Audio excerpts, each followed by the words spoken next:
3월 6일 날 저희가 2월 20일 날 첫 예배를 드리고 3월 6일 날 개청 예배를 드렸습니다. 개청 예배 드리는 전날 토요일 날 확진자가 일 확진자가 26만 명이 넘었습니다. 하루에 확진되는 인원이 26만 명이 넘었고 3월 27일자로 62만 5천 명을 넘기는 극을 달했습니다. 하루 확진자가 60만 명입니다. 6530 인천 시민의 5분의 1이 그냥 코로나 걸린 거예요. 하루에.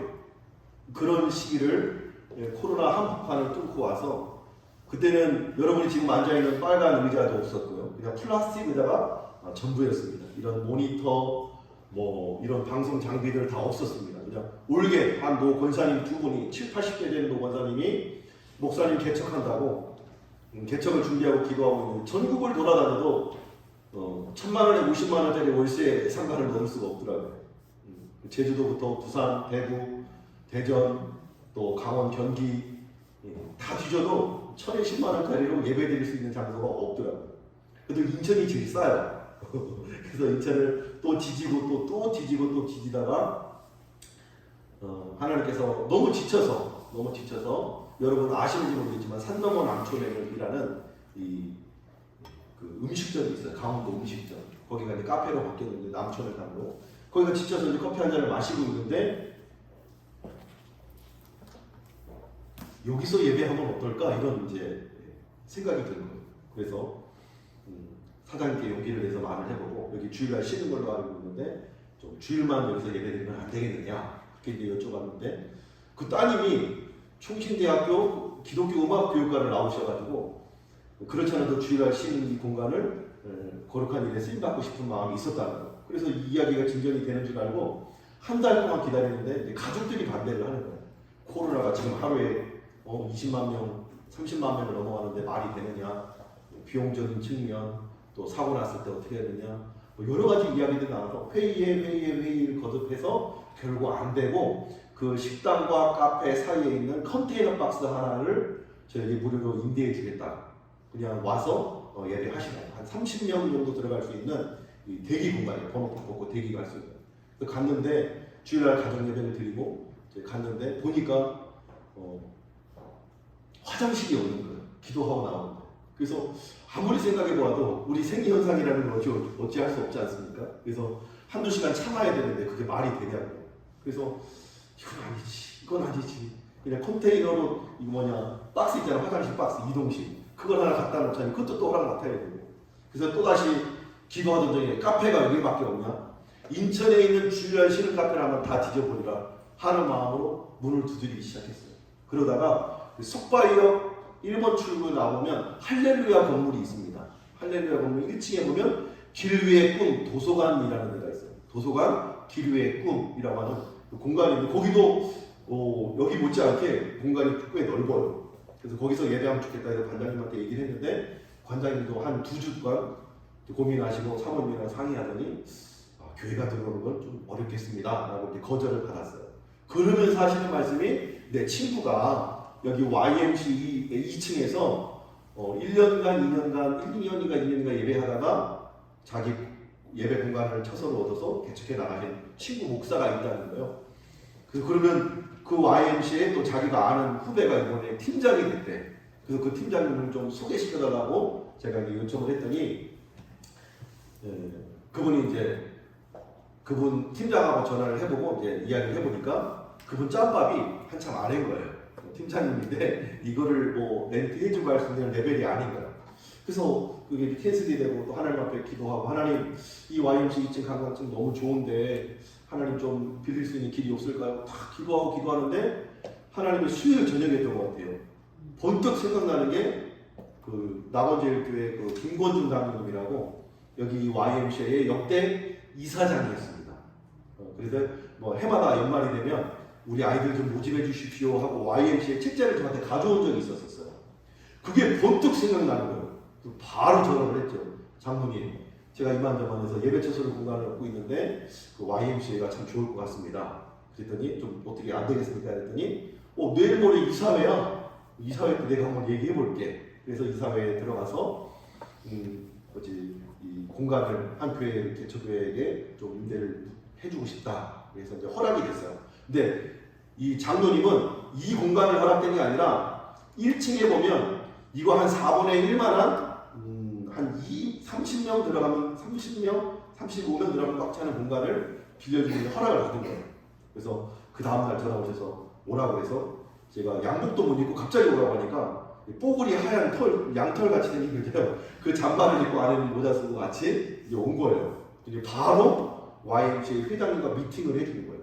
면담을 하면서 그 1층도 보여주고 지하에 가면 우리 여름 때 지하에서 성경 공부의 공간 있죠. 우리 나고 패스의 소식 가족들은 아는데 지하에서 한 50명 많이 꽉 차면 40명, 50명 들어가는 그 공간을 또 보여주시고 또 2층 강당을 딱 보여주셨는데 2층을 딱 보는 순간 여기다 라는 생각이 드는 거예요. 근데 장로님은 1층이나 5층 우리 성도가 그때는 없었으니까 뭐 8명 개천 멤버가 8명이었으니까 요 인원으로 여기부터 시작하라고 1층하고 지하를 자꾸 건면해 주는 거예요. 근데 그때 사무국장님 여기 YMCA 회장님 다음으로 행정총괄을 맡는 사무국장님이 회장님실에서 앉아가지고 얘기하는데 계속 어디가 예배실이 좋을 것 같아요? 물어봤더니 우리는 얘기 안 하는데 이 사무국장님이 2층 강당이 제일 좋을 것 같습니다. 계속 밀어주는 거예요. 2층이 좋다고. 그래서 2층이 됐어요. 그래서 그 다음날로 계약서를 쓰고 이곳을 예배 처소로 마련하게 됐습니다. 돌아보면 그리고 나서 더 중요한 사실은 그때 저희랑 이 공간을 쓸 수 있도록 허락해 주셨던 회장님은 저랑 계약서 쓰고 한 달 만에 3월 2일 날 은퇴하셨어요. 그리고 저희 이 2층을 막 밀어 성령의 감동하심을 따라서 입술을 해서 막 밀어주셨던 그 사무국장님은 3월 2일 날 동시에 송도로 발령이 나셨어요. 우리 예배할 수 있도록 다 열어주시고 그리고 발령이 나신 거예요. 그리고 그 사무국장님이 이 강대상이죠. 강대상도 처음 이제 인수인계 받을 때 직원들한테 우리 지하에 강대상 있다. 목사님 강대상 필요하십니까? 갖고 오라. 그래서 갖다 놔서 이 강대상이 돼. 음향 다 설비되어 있지. 그때 지금은 우리 마이크들을 좀 구입을 했지만 그때는 YMCA 마이크, YMCA 뭐 다 있었어요. 우리는 그 노 80대, 80대 그 권사님 두 분이 적금을 깨가지고 야마하 올게 메인 건반 하나만 해주셨어요. 선물로. 목사님 개척한다고 월요일마다 모여서 한 달에 한 번씩 저를 삼겹살 파티를 해줬어요. 사임을 하고 전국을 돌아다니고 방황하는데 권사님들이 자기 집으로 초청을 해가지고 삼겹살을 그냥 계속 거주는 거예요. 그래서 거기서 하나님 역사하신 간증도 하고 목사님 그냥 천막 치고 해. 천막 치고 기도하다가 하나님이 보내주시고 교회를 세워줘. 저의 패스웨이 교회 개척 태동은 저는 거기서 시작했다고 봐요. 월요일마다 모여서 하나님 하신 일을 찬송하고 간증하고 또 함께 기도하면서 이 교회가 시작됐어요. 그리고 코로나 26만 62만을 넘어서서 그리고 8명이 시작한 이 교회가 지금은 재적으로는 한 80명 되고 출석으로는 5, 60명이 왔다리 갔다리 교회로 성장하게 된 거예요. 돌이켜보면 제가 한 일은 하나도 없어요. 하나님이 하신 일로 믿습니다. 오늘 이 사무엘상 7장 말씀도 마찬가지예요. 이스라엘 백성들이 처음에는 이 당시의 영적인 상황이 하나님이 온 우주 만물의 왕이요 이스라엘의 왕이라고 선포하셨음에도 불구하고 자기 소견에 오른 대로 행한 거예요. 하나님을 왕으로 삼지 않고 내가 주인이 되고 내가 왕이 되어 내 인생을 내 마음대로 살아가는 거예요. 그런 영적으로 타락한 이 사사시에 왔던 이 사사기 룻기를 기여한 이 사무엘상 8장까지는 이 영적 암흑기였던 사사기와 동일합니다. 그럼에도 불구하고 하나님이 여호수아를 통해서 이스라엘을 진멸하라고 명령하셨는데 이 이스라엘이 팔레스타인 지역의 이 모퉁이 지역 한 군데만 남겨둔 거예요. 98% 중에 2%만 남겨둔 거예요. 근데 그 2%의 블레셋 군대가 철기 문화를 갖고 있어서 이 철로 강성한 나라를 이루게 됩니다. 그리고 이스라엘을 끊임없이 공격하게 됩니다. 처음 대적하는 싸움이 붙었을 때에 이스라엘 백성이 교만했어요. 자만했어요. 우리는 하나님의 백성이니까, 우리는 하나님이 함께 하시니까 우리는 이길 거야 하고 하나님하고 묻지도 않고 나갔다가 참패를 당합니다. 그리고 4,000명이 죽고 멸망을 당하는 일을 경험하게 되었죠. 그리고 돌아와서 패배하고 어찌 된 일인가 제사장에 묻고 지도자들에게 묻는데 생각이 여호와의 궤, 하나님의 말씀이 들어있는 여호와의 궤, 하나님의 임재가 있는 여호와의 궤가 우리와 함께하지 않았기 때문이다. 우리가 여호와의 궤를 들고 나아가면 하나님의 승리를 줄 것이다. 마치 부적과 같은 그런 신앙으로 여호와의 궤를 메고 전쟁에 나갑니다. 그런데 이 궤를 들고 나온 여호와의 신이 함께하는 궤를 들고 나온다는 소리를 듣고 이 블레셋 군대들이 더 열심히 싸워야지 하고 마음을 가지고 더 힘있게 싸웁니다. 그러면서 그 두 번째 전쟁에서도 패하고 3만 명이 죽는 참패를 당합니다. 그리고 돌아와서 오늘 7장에 선지자 사무엘이 당대 제사장에게도 대제사장에게도 하나님의 말씀이 임하지 않던 암흑 시대에 어린 사무엘에게 하나님의 말씀이 임합니다. 그리고 제사장과 그의 아들과 이스라엘 백성이 블레셋에게 공격을 당하고 전쟁에 패할 것을 예언을 하죠. 그 예언을 따라서 이루어지고 성취되는 그 정점에서 사무엘이 다시금 나가서 너희는 형식적이고 종교적인 마음으로 하나님 앞에 나가는 것이 아니고 전심으로 회개하고 하나님 앞에 나아가야 된다. 그래야 너희는 참 승리를 경험할 것이다. 그래서 바알과 아스타롯은 본신과 쾌락신을 섬기고 있던 그 이스라엘 백성들에게 바알과 아세라의 모든 신상들을 제거하고 모든 우상들을 제거하고 하나님만 섬기기로 다짐하게 된 거죠.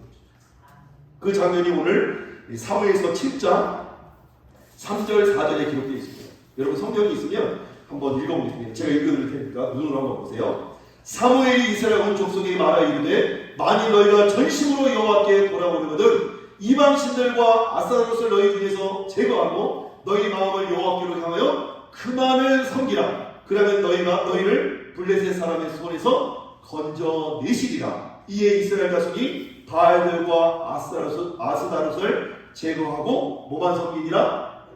여호와만 섬기니라. 그리고 다시 나간 전쟁에서 하나님 앞에 미스바 성회를 모여서 금식하며 회개하며 통회하며 하나님 앞에 잡아가고 기도할 때에 블레셋 군대가 쟤네들 저기서 모여있네, 우리 한 방에 있어서 죽이자 하고 쫓아가던 중에 여호와께서 우리를 천둥과 번개와 우리를 바라시니까 그 우리에 어지러워서 혼돈내서 혼비백산에 도망하는 그 블레셋 민족을 이스라엘 백성이 쫓아가서 그냥 침으로 그녀는 승리를 거둡니다. 누가 하신 승리입니까? 하나님이 하신 승리죠. 하나님을 왕 삼고 하나님을 주인 삼고 하나님을 나의 하나님, 나의 구주로 믿는 이스라엘 백성에게 하나님이 참 승리를 주십니다. 그래서 이 전쟁의 승리는 이스라엘 백성이 한 게 하나도 없어요. 출애굽 이후로부터 지금까지 이 블레셋과의 전쟁까지 어느 것 하나 이스라엘 백성이 자기의 힘으로 해낸 것이 없어요. 그냥 하나님의 말씀에 순종하면 승리를 얻게 됩니다. 그러니 하나님이 하셨다라고 고백할 수밖에 없어요. 그래서 오늘 7장 12절에 고백하는 거예요. 사무엘이 돌을 취하여 미스바와 센 사이에 세워 이르되 여호와께서 여기까지 우리를 도우셨다 하고 그 이름을 에베네셀입니다. 도움의 돌, 여기까지 도우신 하나님을 기념하는 기념비를 세운 것입니다. 바라기는 저와 여러분들이 우리의 인생 여정 가운데에 우리의 힘으로 살아보려고 하고 내 힘으로, 내 노력으로, 내 열심으로 살아보려고 하지만 하나님의 은혜가 없이는 되는 일이 없습니다. 되는 것 같지만 결국에 실패하고 망하게 되죠. 그러나 안 되는 것 같지만 요셉과 같이 깜방에 가고 노예로 팔려가고 배신을 당하지만 하나님의 함께 하시는 은혜로 말미암아 형통한 삶을 누리게 되는 줄 믿으시길 축복합니다. 진정한 회개, 진정한 부르짖음, 진정한 하나님을 찾고 하나님만 바라보고 하나님만 섬길 때에 하나님의 은혜가 임하는 줄 믿으시길 축원합니다. 축복합니다. 그래서 오늘 우리가 이 성전에서 예배하고 1년간 달려온 사역을 돌아보면 마찬가지예요. 우리 힘으로 한 게 없어요. 저는 그저 하나님이 예배의 처소를 달라고 땅을 밟고 돌아다니는 것밖에 없어요. 그러나 하나님이 이곳을 허락해 주셨고, 회장님을, 사무국장님을, 장로님을 예비해 주셨고, 또 26만과 62만의 이 코로나 확진자 속에서도 성도들 한 영혼을 붙여주시고 보내주셔서 지금의 이 교회를 이루게 된 노력이 충분합니다. 그러므로 저는 여기서도 기념비를 세우고 하나님 앞에 고백하는 거예요. 하나님이 여기까지 도우셨구나.